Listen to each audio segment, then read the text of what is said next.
Cześć! Dzisiaj mam dla Was recenzję znakomitej gry, która jako jedna z pierwszych, jeśli nie pierwsza, zadebiutowała w AppLab.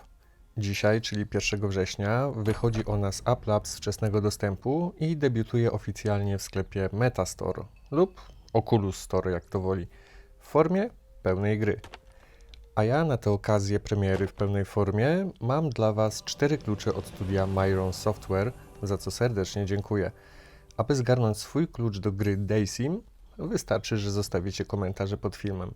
Każdy komentarz jest brany pod uwagę.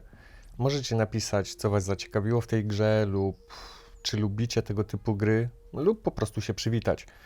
Pamiętajcie tylko, aby zostawić dopisek Quest 2, abym wiedział, że ostrzycie sobie pazurki na tę grę. Ze wszystkich komentarzy wybiorę 4 osoby, które otrzymają klucz do gry.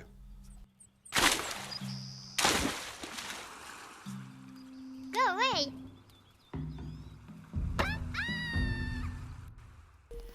A teraz już nie przedłużając, przed Wami Daysim od studia Myron Software. Daysim to gra typu zabawa w Boga, w której tworzymy sobie swój własny świat, dbając o potrzeby naszych poddanych. Na początku rozpoczynamy z małym kawałkiem ziemi, jednak jako Bóg mamy dostęp do sporej ilości różnorakich cudów, które odblokowują się wraz z ilością wiary. Wiarę natomiast zyskujemy oczywiście od naszych poddanych. Tworzymy zielone tereny, aby ludzie mieli gdzie się rozwijać, lasy, żeby mogli się rozbudowywać, tworzymy zwierzęta, aby mieli co jeść oraz skąd brać futra, kopalnie itd. Ponadto mamy kilka różnych terenów, na których mogą się osiedlić nasi poddani.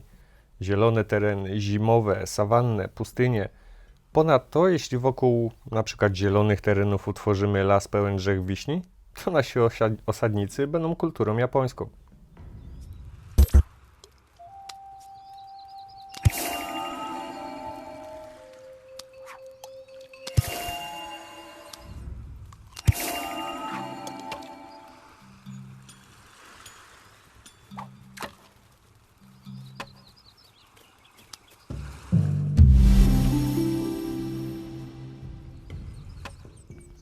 Grafika w grze jest trochę kanciasta, ale to nadaje grze uroku.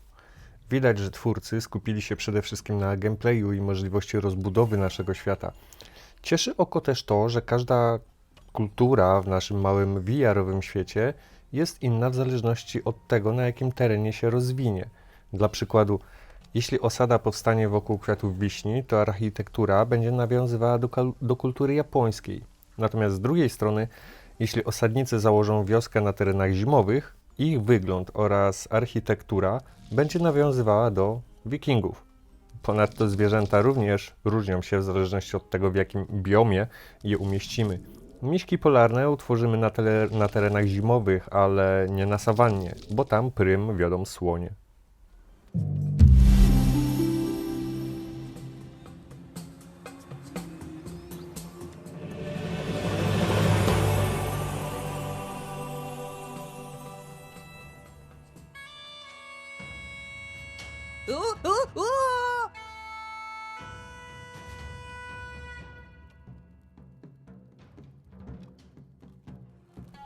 Sterowanie jest bardzo intuicyjne i nie będę się na nim zbytnio rozgadywał. Pamiętajcie jednak, aby zmienić sobie je w ustawieniach na 3D. I już. Wystarczy przytrzymać prawy bumper i przesunąć ręką. Tyle. Ponadto gra ma polską wersję językową i muszę przyznać, że pomimo kilku literówek czy drobnych błędów w tłumaczeniu, jest wykonana naprawdę solidnie. Gra jest również swego rodzaju city builderem, jednak nie tworzymy tutaj osobnych terenów pod rozbudowę mieszkalną czy industrialną. Im większy stworzymy świat, tym więcej osad będziemy mieć. Ludzie automatycznie będą tworzyć nowe osady, jednak trzeba pamiętać, że muszą one być w znacznej odległości od siebie. Rozpoczną oni rozbudowę od zwykłego ogniska, gdzie potrzebne im będzie sporej ilości drewna. Po chwili przejdą oni do kolejnej fazy rozwoju, w której będzie im potrzebne np. drewno i kamień, aby znów ewoluować. Trzeba pamiętać, że również miejsce na rozbudowę jest ważne. Nie możemy zostawić naszej osady na jednym kawałku ziemi i otoczyć ich lasami oraz wodą, bo nie będą mieli gdzie się rozwijać. Jak już mówiłem, W grze jest spora ilość cudów, zarówno tych dobrych, jak i tych złych. Możemy na przykład sprowadzić deszcz, aby ugasił płomienie, gdy nagle któraś z zasad stanie w ogniu, uleczyć z choroby, jeśli nasi poddani zaczną chorować, lub też zregenerować wycięte drzewa w lasach lub zabite zwierzęta. Każdy cud kosztuje określoną ilość wiary, która zwiększa się w zależności od tego, ile mamy osad oraz jak bardzo wierzą w nas poddani. A ci mogą bardzo łatwo stracić w nas wiarę, gdyż w wioskach pojawiają się heretycy, którzy przekonują osadę, aby się od nas odwróciła i wtedy nasza wiara zaczyna spadać. Jeśli zauważymy takiego heretyka, są oni łatwi do dostrzeżenia, bo są cali na czerwono. Możemy po prostu go złapać i wywalić z naszego świata, lub po prostu zgnieść, albo posadzić na księżycu. Jeśli natomiast osada przestanie w nas wierzyć, możemy przejść do tych złych cudów, aby dać im nauczkę.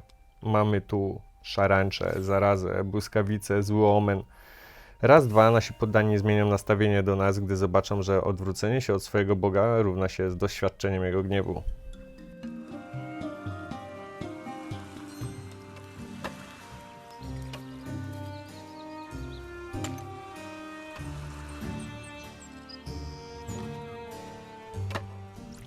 Ponadto w ostatniej aktualizacji gry dostaliśmy do dyspozycji cud inspiracji, który rzucamy na jedną z naszych osad i staje się ona stolicą naszego świata.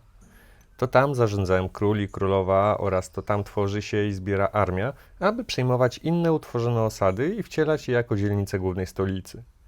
Gra daje nam możliwość tworzenia świata i patrzenia, jak nasze osady ewoluują od zwykłego ogniska aż do czasów teraźniejszych, gdzie zamiast domków z drewna czy pustaków zaczynają powstawać wieżowce. A wszystkie budynki, w zależności od terenu, na którym stoi wioska, mają różną architekturę. Nie ma tutaj ekonomii, dbania o energię, drogi, śmieci czy sklepy. Nasi poddani są samowystarczalni. Wystarczy im wokół miejsca rozwoju uczynić kilka cudów, stworzyć wodę, lasy, kopalnie i reszta kręci się już sama. Jest jeszcze więcej smaczków w tej grze, o których nie powiedziałem, tak jak na przykład porwania przez UFO lub losowe katastrofy naturalne.